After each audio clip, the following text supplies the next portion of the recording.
لیکن ہے بڑی اسمارٹ اور پرکشش۔ کوئی کہتا تھا، بھائی میں تو کہتا ہوں اتنی بڑی فرم میں یہ سب سے نمایاں اور الگ تھلگ دکھائی دیتی ہے۔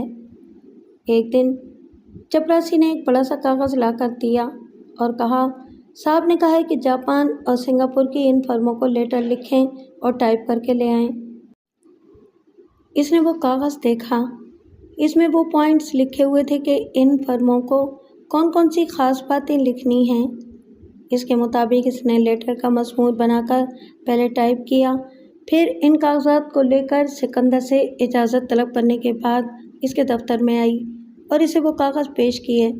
سکندر نے اسے دیکھا، پھر کہا، بیٹھ جاؤ۔ وہ بیٹھ گئی۔ وہ اس کے ٹائپ کیے ہوئے خطوط پڑھنے لگا، پھر ایک دو جگہ سے غلطی نکال کر کہا، ٹھیک ہے، یہ معمولی غلطیاں ہیں، انہیں درست کر لو۔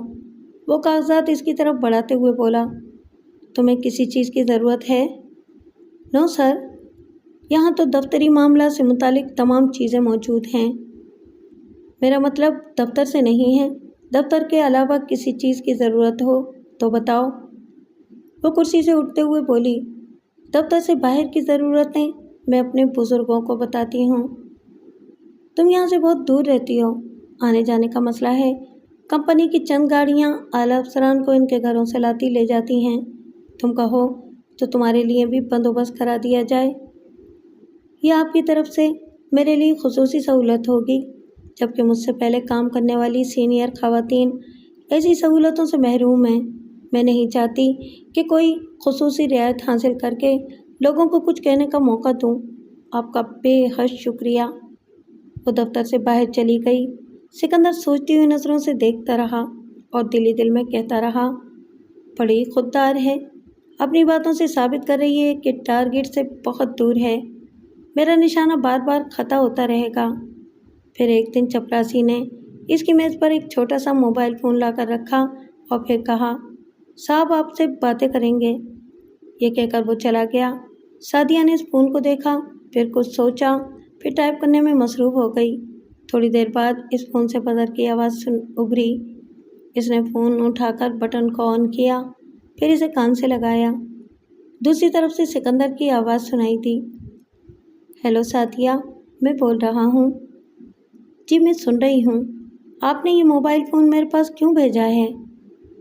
میں یہ مناسب سمجھتا ہوں کہ فون کے ذریعے ہماری بات ہو اور جو کام ہو وہ میں فون کے ذریعے تمہیں بتا دیا کروں۔ لیکن یہاں کسی میز پر موبائل فون نہیں ہے اور آپ کسی سے فون کے ذریعے کام کی بات نہیں کرتے ہیں۔ تم دوسروں کی باتیں نہ کیا کرو، میں صرف اپنی اور تمہاری باتیں کر رہا ہوں۔ سوری سر، میں یہ فون اپنی میز پر نہیں رکھوں گی، چھٹی کا وقت ہو رہا ہے، اسے اپنی میز پر چھوڑ کر جا رہی ہوں۔ آپ چپراسی سے کہہ دیجئے وہ فون آپ کے پاس پہنچا دے، شکریہ۔ یہ کہہ کر اس نے فون بند کر دیا۔ سکندر اپنی ریولنگ چیئر پر آرام سے بیٹھا ہیلو ہیلو کرنے لگا۔ پھر پتہ چلا کہ اس نے فون بند کر دیا ہے۔ تب وہ جھنجھلا سا گیا، اپنے فون کو ایک طرف پھینکتے ہوئے سوچنے لگا، بہت مغرور ہے۔ آخر اسے کس بات کا غرور ہے؟ کیا وہ اپنی اوقات نہیں سمجھتی یا اپنے آپ کو حور پری سمجھتی ہے؟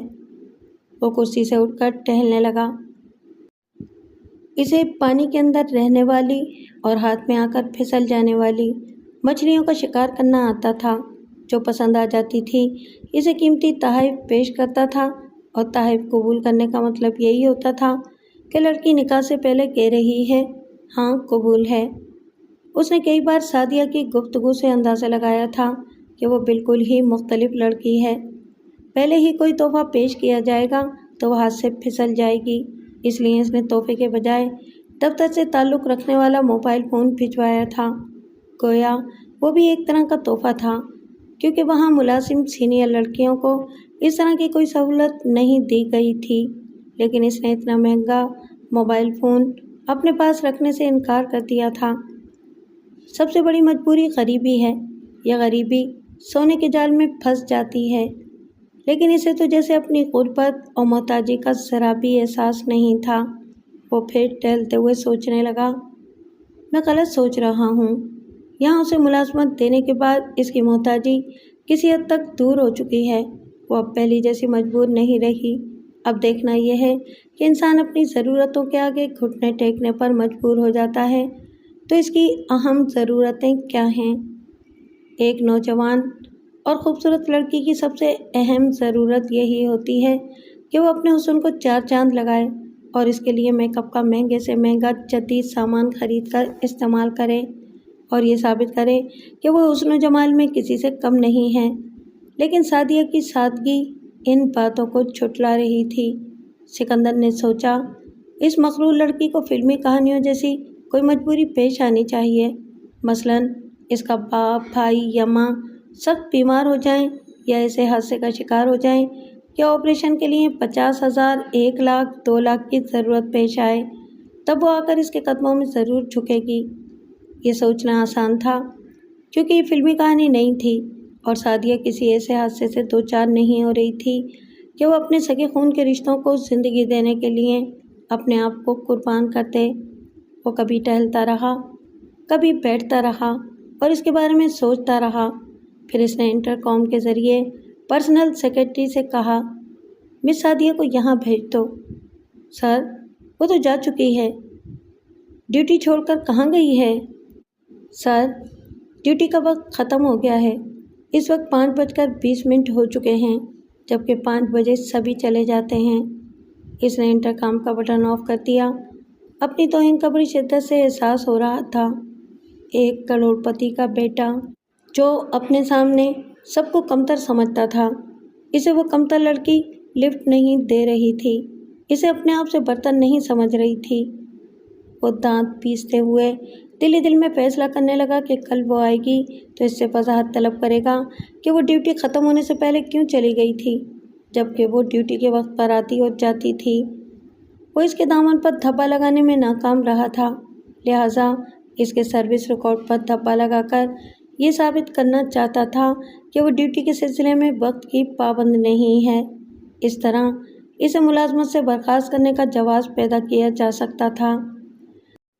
سعدیہ بس سے اتر کر گھر کی طرف جانا چاہتی تھی۔ ایسے ہی وقت ایک ٹیکسی اس کے سامنے آ کر رک گئی۔ شجاعت پچھلی سیٹ پر بیٹھا ہوا تھا۔ دروازہ کھول کر بولا، آؤ بیٹھو۔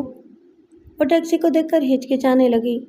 چونکہ وہاں اس کا اپنا بھائی بیٹھا ہوا تھا، اس لیے آگے بڑھ کر ٹیکسی میں بیٹھ گئی، پھر دروازہ بند کر دیا۔ ٹیکسی گھر کی طرف جانے لگی۔ وہ بہن سے بولا، دیکھا سعدی، کیسے ہماری قسمت پلٹ گئی ہے، اب ہمارے نصیب میں عیش ہی عیش لکھے ہوئے ہیں۔ سعدیہ نے ٹیکسی ڈرائیور کی طرف دیکھا، پھر کچھ کہتے کہتے چپ ہو گئی۔ وہ کسی کے سامنے بھائی سے یہ پوچھنا مناسب نہیں سمجھتی تھی کہ 2,500 کی نوکری میں وہ عیش کس طرح کر رہا ہے۔ اس نے سگریٹ کا ایک کش لیا، پھر دھواں چھوڑتے ہوئے بولا، یہ بسوں میں اور کوچوں میں لوگ جانوروں کی طرح بھرے رہتے ہیں، دروازے سے لٹکے رہتے ہیں، چھتوں پر چڑھتے رہتے ہیں۔ یہ بھی کوئی زندگی ہے؟ زندگی تو بس یہ ہے کہ آرام سے ٹیکسی میں سفر کیا جائے۔ وہ چاہتی تھی کہ ڈرائیور ان کی باتیں سننے نہ پائے، اس لیے اس کے قریب جھک کر بولی، بھائی جان، آپ کو یاد ہے کہ دادا ابو نے کیا کہا تھا؟ آپ سگریٹ نہ پئیں۔ بھائی، انہوں نے کہا تھا میں گھر میں نہ پیوں۔ یہ گھر نہیں ٹیکسی ہے، اور پیلی ٹیکسی ہے، جانتی ہوں اس کا کرایہ بہت زیادہ ہوتا ہے۔ میں آپ سے ٹیکسی کے کرائے کا حساب نہیں کر رہی ہوں، آپ ان کی بات کیوں نہیں سمجھتے؟ گھر میں سگریٹ نہ پینے کا مطلب کیا ہوتا ہے جانتے ہیں؟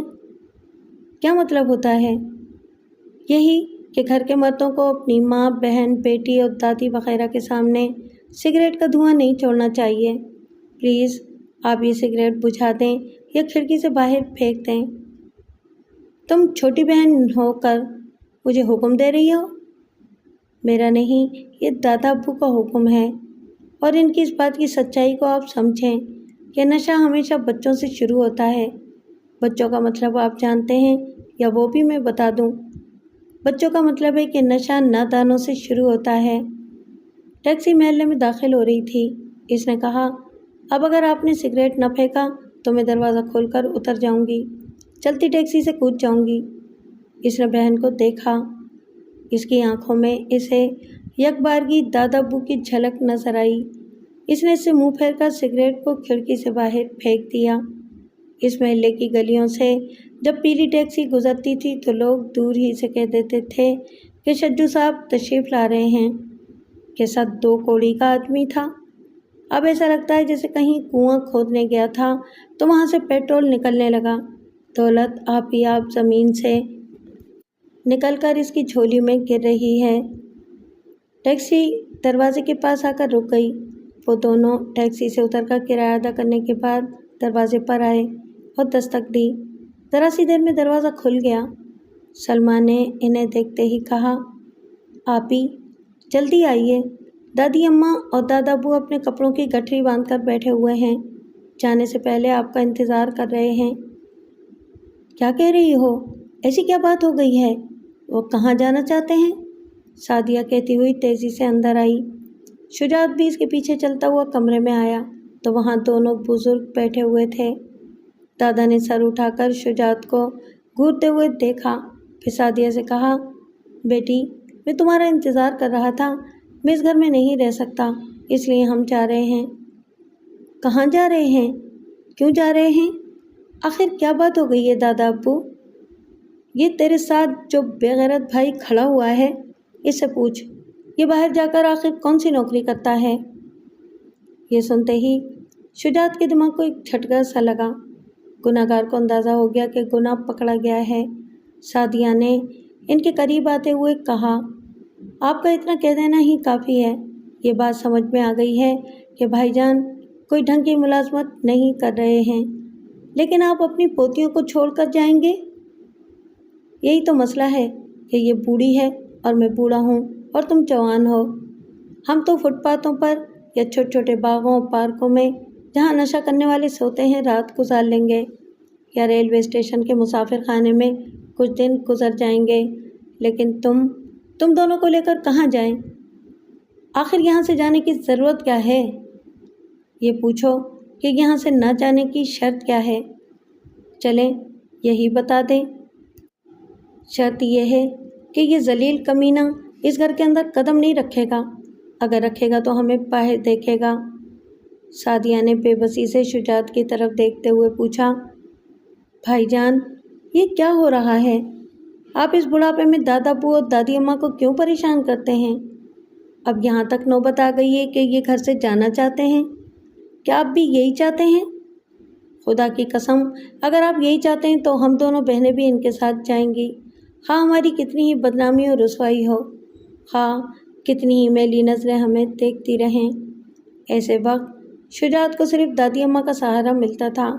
وہ ان کی طرف دیکھ کر بولا، غلطیاں سبھی کرتے ہیں، میں بھی کر رہا ہوں، لیکن یہ تو کوئی بات نہیں ہوئی کہ مجھے معافی نہیں کیا جا سکتا۔ دادا ابو نے ایک دم سے چیخ کر اٹھتے ہوئے کہا، ہاں تیری یہ غلطیاں معاف نہیں کی جا سکتی کیونکہ ان میں بدکاری شامل ہے۔ کیا میں نے تم سب کو اچھی تعلیم و تربیت نہیں دی؟ کیا تم لوگوں کو کلام پاک نہیں پڑھایا؟ کیا تمہیں سورہ نساء کی ایک چھوٹی سی آیت بھی یاد نہیں ہے کہ بے علمی اور نادانی کے زمانے میں جو غلطیاں تم پر کرتے ہو ان پر گرفت نہیں کی جائے گی؟ اس کا مطلب کیا ہوا؟ کیا اب بھی تم نادانی اور بے علمی کے زمانے میں ہو؟ کیا اب بھی تم پر گرفت نہیں کی جائے گی؟ وہ روتے ہوئے ایک قدم آگے بڑھ کر سعدیہ سے لپٹ کر بولے، ہائے بیٹی، اس ننگے نے تو ہمیں بالکل ننگا کر دیا۔ اب تو میں مرنے کے بعد کفن پہنوں گا تو اس کے اندر بھی ننگا پن نہیں چھپے گا۔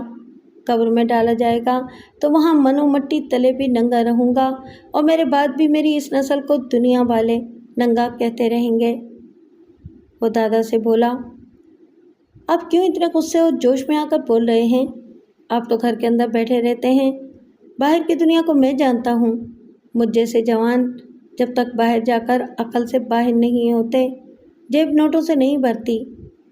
دادی اماں نے آگے بڑھ کر اس کے منہ پر تھپڑ مارا اور کہا، میرے بوڑھے ہاتھ سے تجھے چوٹ نہیں لگے گی، میں پتھر ماروں گی تب بھی چوٹ نہیں لگے گی، میں تجھ پر تھوک دوں گی تب بھی احساس کا زخم نہیں لگے گا۔ یہ ہم بوڑھوں کی بدقسمتی ہے کہ ہم تمہارے زمانے میں جی رہے ہیں۔ ہمیں نئے نئے قسم کے روزگاروں کا علم ہوتا جا رہا ہے۔ آج پتہ چلا کہ کوٹھے پر کسی عورت سے سودا ہوتا ہے اور کوٹھی میں مرد سے۔ تھو ہے تجھ پر۔ یہ کہہ کر دادی اماں نے ادھر ادھر دیکھا۔ ایک طرف جھاڑو پڑی ہوئی تھی